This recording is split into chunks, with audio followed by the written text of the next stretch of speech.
Hello again. Thank you for watching my second video in my new Chess Academy 2 series, Chess Lessons for Parents. But before I start, I want to say a quick note about the first video in this series, the very first one yesterday. It seems YouTube had trouble playing my video. There was some kind of glitch going on. I couldn't get it to edit properly or something like that. But if you noticed anything, if you had trouble playing it, please leave a comment in either this video or that one. Let me know what your difficulties were. But just in case you did have problems, let me recap what I was talking about in that first video, and hopefully you'll be able to watch it sooner or later. I was teaching about the chess notation, old and new, and I was also talking about the knight, and I left off vaguely with how the knight moves, so I thought I'd start this one with the knight as one of the first pieces to talk about. So let's get started, but let me pause this for a moment. Okay, so I just wanted to put all the types of pieces on the board. There are 6 different chess pieces for each side in chess. They are the rooks, bishops, the knights, king and the queen, the queen and the king, and the pawns. It's 1, 2, 3, 4, 5, 6 different types of pieces. So each player gets 8 of the pawns, 2 bishops, 2 knights, 2 rooks, 1 queen, and 1 king. The king, of course, is the core of the chess game. It is your job to protect your king while trying to attack your opponent and capture his king. And the word capture the king is, or the phrase capture the king, is a little ambiguous, because when the game ends, it's when you or your opponent can no longer avoid being captured. But you never actually pick up the king and say, I captured your king. You simply say checkmate. But we'll get into those details in a couple of videos from now. Right now, I want to explain how the pieces each individually move, one at a time. I may get into one more than just the knight on this one. Since we left off at the knight in the last video, we're going to continue with the knight this time, because the knight is one of those pieces that moves in a different way than most other pieces. In addition, I think I will also cover the rook and the bishop. The pawn I'll leave just at the end of this video with the basic how the pawn moves. And the king I'm also going to leave with the basic. I'll tell you why, because there are special moves both for the king and the pawn, especially for the pawn. But the king, as you may have heard, there's a thing called castling. So I'm going to explain that in the next video. But for now, let's do each individual piece on how it specifically moves in regular circumstances. So, starting with the knight, on my last video, hopefully you're able to watch it, I explained to you that the knight moves in an L shape. So, either 2 spaces in one direction and then 1 space in another, or 1 space in one direction and 2 spaces in another, and so on. 2, and then 1. Oops. Okay, well, we'll just, yeah.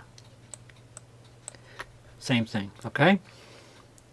So let me unmark all of these arrows quickly as I can, and show you all the squares that this knight can actually reach from the center of the board. And from the center of the board, the knight is the most powerful,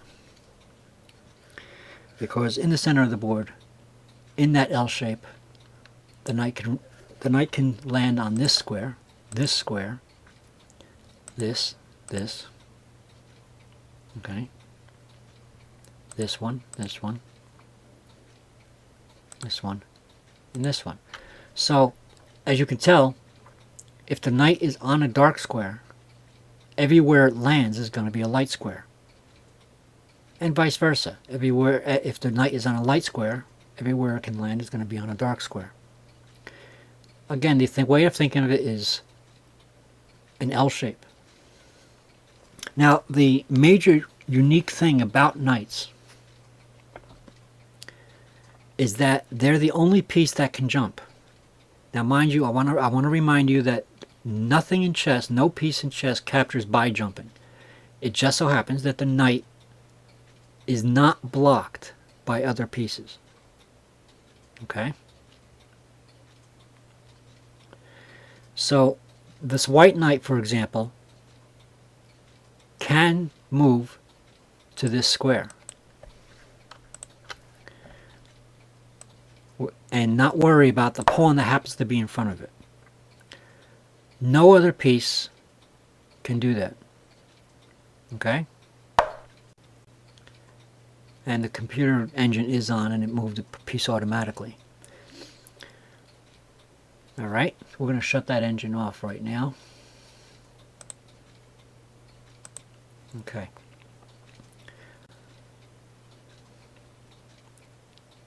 So the knight moves in an L shape and it is not impeded by other pieces. Okay. Let me pause this one more time. For you it'll be a split second. Nope, that's not it. Okay. So, just as a demonstration, first let me show you how the bishop moves. A bishop can only move diagonally. And you'll notice that each player has a bishop on a light square and a bishop on a dark square. Okay? I'm going to also note that that bishop can capture that rook right now. So this bishop, this white bishop, is on a light square and its companion is on a dark square. The bishops cannot change color. They cannot change square color.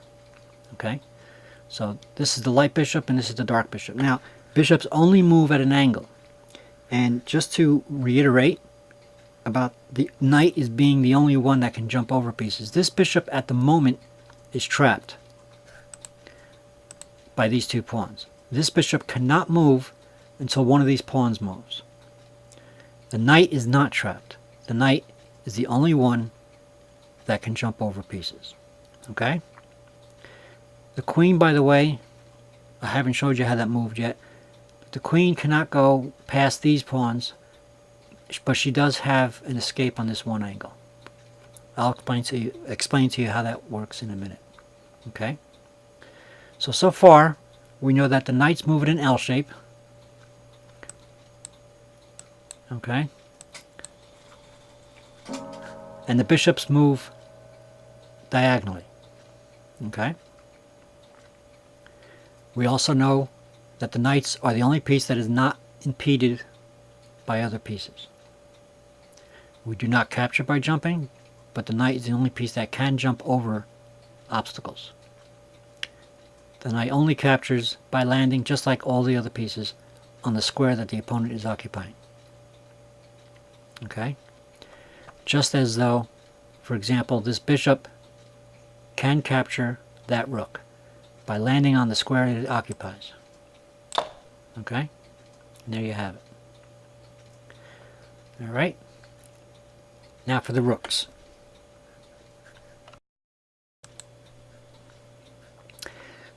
So, rooks now, just the opposite of the bishop. Rooks only move horizontally and vertically. Okay? Rooks only move horizontally and vertically.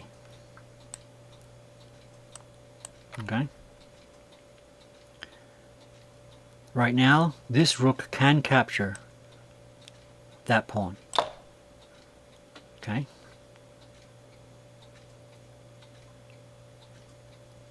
And this knight, which moves in an L shape, can capture the rook in turn. Okay? So far so good? Okay, let's get to the next piece. Let me see, what should we talk about next? We got the knights, we got the bishops, we got the rooks. Let's talk about the queen. Okay. Queen, I just want to see if it's the right turn here. Okay.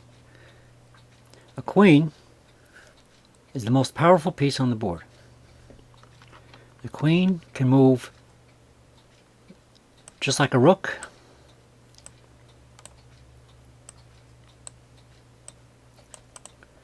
and she could also move like a bishop.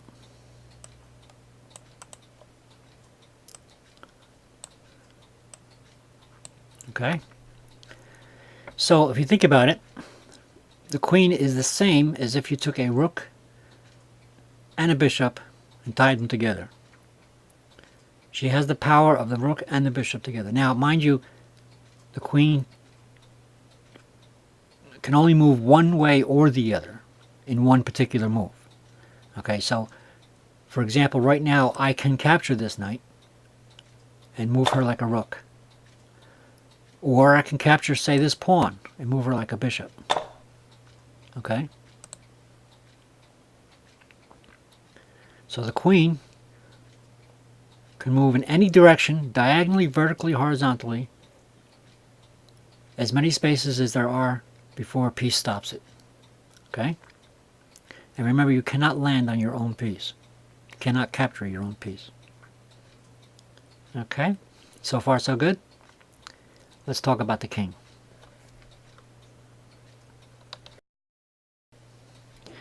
Okay. The funny thing about the king is that the king can also move in any direction. The difference is that the king can only move one space. So, the king can move here. Let's make it a different color. Okay. The king can move here, here, here. Okay. Well, actually, I'm going to show you something. I'm going to make this a different color. Because the fact is, he can't go there because of the other king. But I'll talk to you about that in a minute.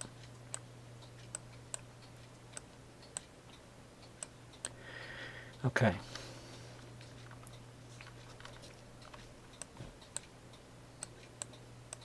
Let's go ahead and put all those marks there. Okay.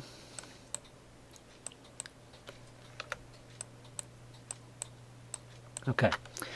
Alright, so the king can move in any direction, one space at a time. Just like the queen, only one space at a time. Okay? The difference is, the reason why I mark these three spaces in red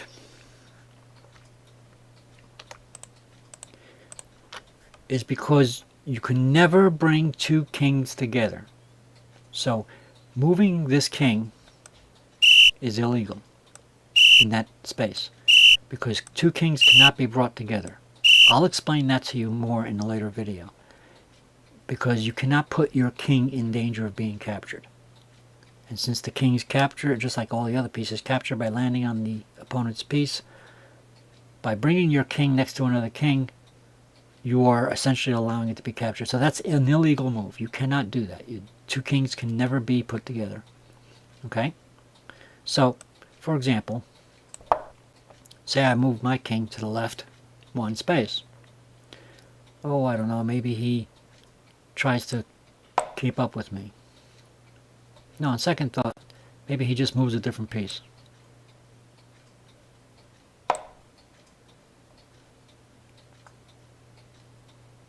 Now let's put it there.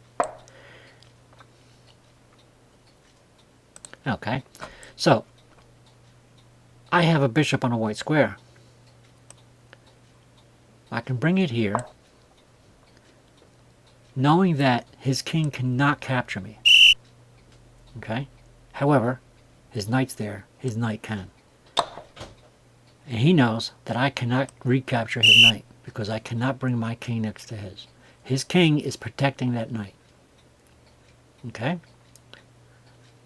Am I going too fast? I don't think I'm going fast. We got that so far? So, kings move in any direction. Let's bring them apart.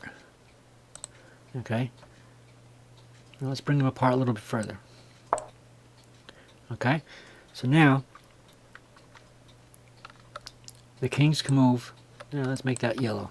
The kings can move in any direction, one space at a time. Okay?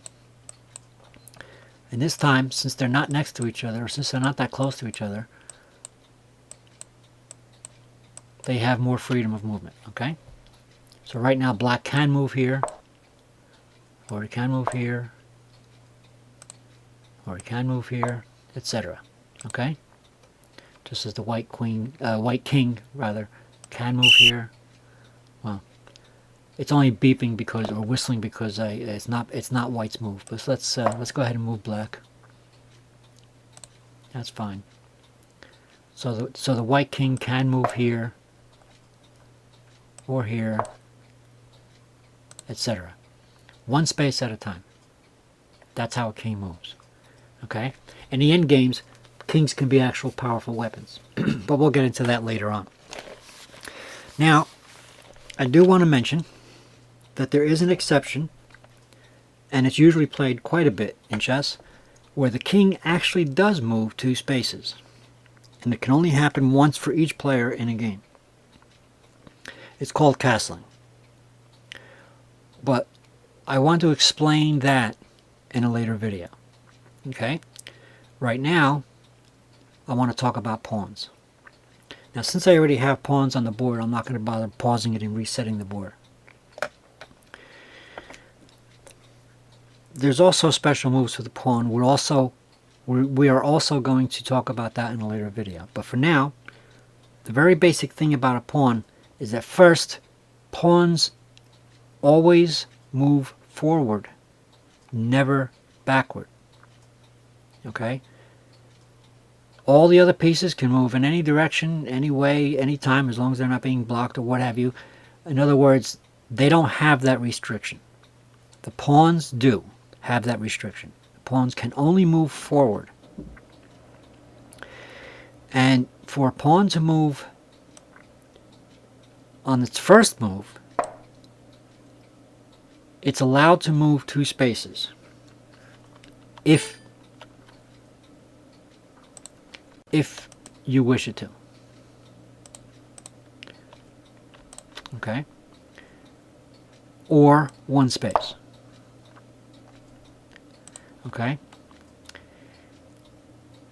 All moves on that same piece after that still can only be 1 space. So if I decide to move this pawn 2 spaces, after that, if I want to move it again on my next move, I can still only move it 1 space. And if I decided to move it to 1 space,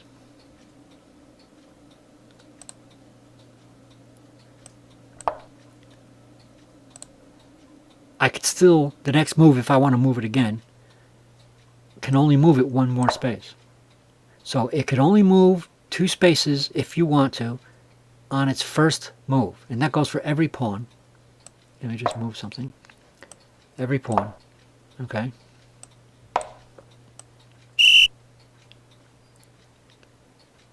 What just happened? Oh. Let's move on. Sorry about that. It's just, it's because I wasn't checked. But never mind. That will be in a later video. So on every pawn. Oh, come on. Every pawn can move 2 spaces on its first move if you wanted to. Okay? Or 1. Okay? But only on its first move.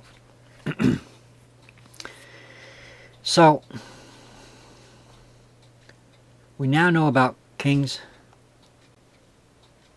bishops, queens, knights, rooks, and pawns. These are the 3 or 6 different pieces of the chessboard. Okay? My first video explained how the white square is always on the right. Okay? We talked about chess notation, and again, if you had trouble playing that video, please let me know. Alright? So let me pause this for a minute, and I'll wrap up the video. Okay, so now we have the actual board setup. This is the way you set up a chessboard. In my first video, I told you that the queen takes her own color. That is, the light queen goes on the light square, and the dark queen goes on the dark square. Okay? Both the king and the queen get their own bishop. The knights go on the outside of them, and the rooks go in the corners. The knight is the only one that's not impeded by other pieces, but all pieces capture by landing on the opponent's piece. Alright, so I hope that this at least starts you off. There's a lot more to learn. We need to talk about castling, piece value. Actually, I can tell you a little bit about piece value right now. In chess, while the value of the pieces is not absolutely critical, what it is that it gives you an idea of where you stand and within the game. Now there's other circumstances and positional circumstances and things like that that will give you an advantage in the game other than having more captured pieces. But as a guideline, this is how it works. The pawns are 1, and all the other pieces are said to be equal to this many pawns. So, you know, this many points. So the bishops and the knights are said to be worth about 3 points each, or 3 pawns each. The rooks are said to be 5, the queen 9 points, or pawns, because she's the most powerful piece. And of course the king is infinite because that's the one you're protecting. Okay? My next video, I'll talk to you about castling and the special moves with the king. And I'll also talk about very specific moves of the pawn, including promotion of the pawn. My next video is probably going to be more about the pawn than most anything else, because there are 5 things about the pawn that is not about any other piece. The one that I mentioned, or the 2 that I actually mentioned, was pawns only move forward. Always forward, never backward. You cannot move a pawn back. Okay? That's the restriction of the pawns only. All the other pieces do not have that restriction. Only the pawns can move forward, not backward. And you know that they can move 2 spaces on their first move if you want them to. Okay? The next thing, and I'm not going to show you that in this video, is that they can be promoted. If your pawn reaches the back rank of your opponent, you can promote that pawn to usually a queen, sometimes a knight.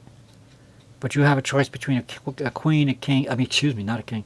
You have a choice between a queen, a rook, a bishop, or a knight. Of course, it would be kind of silly to get a bishop or a rook when the queen can do both jobs. So it's usually a queen and sometimes a knight. Alright? Again, I hope that you didn't have trouble playing my first video. If you did, please leave a comment. Please subscribe to my channel. Have fun teaching your kids how to play chess. And if you're already old enough to watch these videos, of course, these videos are appropriate for any age, but if you're, say, a young teen or perhaps before 10 years old. These videos should not be too hard to understand. I realize I'm speaking to mostly adults, trying to get your parents to learn so that they can teach you how to play. But in any case, whoever you are and how you figure out how to play chess, I'm hoping that these videos will assist you in learning the game. So for now, thanks for watching. Please subscribe and keep on playing.